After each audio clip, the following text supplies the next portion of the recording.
తెలంగాణను కేసీఆర్ ఎంతో పోరాడి సాధించి తెలంగాణ ద్రోహుల చేతుల్లో ఉందని బీఆర్ఎస్ పార్టీ అధ్యక్షుడు మంద సంజీవరెడ్డి ఆవేదన వ్యక్తం చేశారు. అయితే గతంలో తెలంగాణ విడిపోయి అభివృద్ధి ఆగిపోయిందని విమర్శించిన వారే ఇప్పుడు అధికారంలోకి వచ్చి రాష్ట్రాన్ని భ్రష్టు పట్టిస్తున్నారని విమర్శించారు. కేసీఆర్ 10 సంవత్సరాలు ముఖ్యమంత్రిగా ఉండి రైతు బంధు వంటి పథకాలతో ప్రజలను ఆదుకున్నారన్నారు. బోడుప్పల్ పీర్జాదిగూడ మున్సిపాలిటీలో మాజీ ప్రజాప్రతినిధులు అక్రమ నిర్మాణాలు ప్రోత్సహిస్తూ అవినీతికి పాల్పడుతున్నారని ఆరోపించారు. అధికారుల తీరు మారకపోతే పెద్ద ఎత్తున ఆందోళన చేపడతామని సంజీవరెడ్డి హెచ్చరించారు. విద్యార్థుల ఆత్మ బలిదానం, కేసీఆర్ గారి దీక్ష ఫలంతో కేసీఆర్ గారు 11-12 సంవత్సరాలు 2001 నుంచి 2014 వరకు 13 సంవత్సరాలు వారి రాజకీయ భవిష్యత్తును పణంగా పెట్టి, వాళ్ళ ఆరోగ్యాన్ని వాళ్ళ ప్రాణాలని పణంగా పెట్టి 13 సంవత్సరాలు తెలంగాణ రాష్ట్రం కొరకు పెద్ద ఎత్తున ఉద్యమం చేసి అటు సీమాంధ్రులపైన, ఇటు కేంద్ర ప్రభుత్వాలపైన,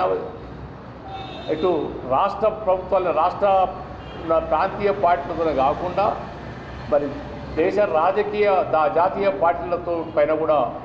పెద్ద పోరాటం చేసి అందరినీ ఒప్పించి, జాతీయ నాయకత్వాలు ఉన్నట్టు అన్ని పార్టీలను ఒప్పించి ఒక చిన్న రక్త పొట్టు కింద పడకుండా సుదీర్ఘ పోరాటం చేసి తన ప్రాణాలు పణంగా పెట్టి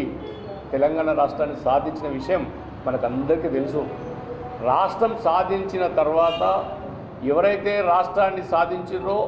ఈ రాష్ట్రాన్ని వారి చేతుల్లో పెట్టాలని చెప్పి ప్రజలు మరి పెద్ద ఎత్తున మరి వారికే పట్టం కడితే 2014 కానీ 2018లో కానీ 2 పర్యాయాలు, ఓసారి 63 స్థానాలు, ఓసారి 88 స్థానాలు ఇచ్చి మరి కేసీఆర్ మీద నమ్మకంతో రాష్ట్రాన్ని పరిపాలించమని చెప్తే 10 సంవత్సరాలు మరి అన్ని రంగాలలో చిన్న రాష్ట్రం, అతి చిన్న రాష్ట్రం, కొత్త రాష్ట్రమైన తెలంగాణ రాష్ట్రం మరి 2014లో తెలంగాణ రాష్ట్రం ఏర్పడిన తర్వాత ఏర్పడబోయే ముందు సీమాంధ్ర పాలకులు, అప్పుడున్నటువంటి ముఖ్యమంత్రులు కానీ మంత్రులు కానీ అప్పుడున్న నాయకులు తెలంగాణ వాళ్ళకు రాష్ట్రాన్ని అభివృద్ధిపరిచే, రాష్ట్రాన్ని పరిపాలించే ముఖ్యమంత్రికి అర్హత వీరికి ఎక్కడుంది, వీరు ఎక్కడ పరిపాలిస్తారు, అప్పుడు వీరు చేస్తే తాగడానికి నీళ్ళు ఉండవు, కరెంటు ఉండదు, మొత్తం నక్సలైట్ పెరిగిపోతుంది, అభివృద్ధి రాదు, తినడానికి తిండి ఉంటుందని చెప్పి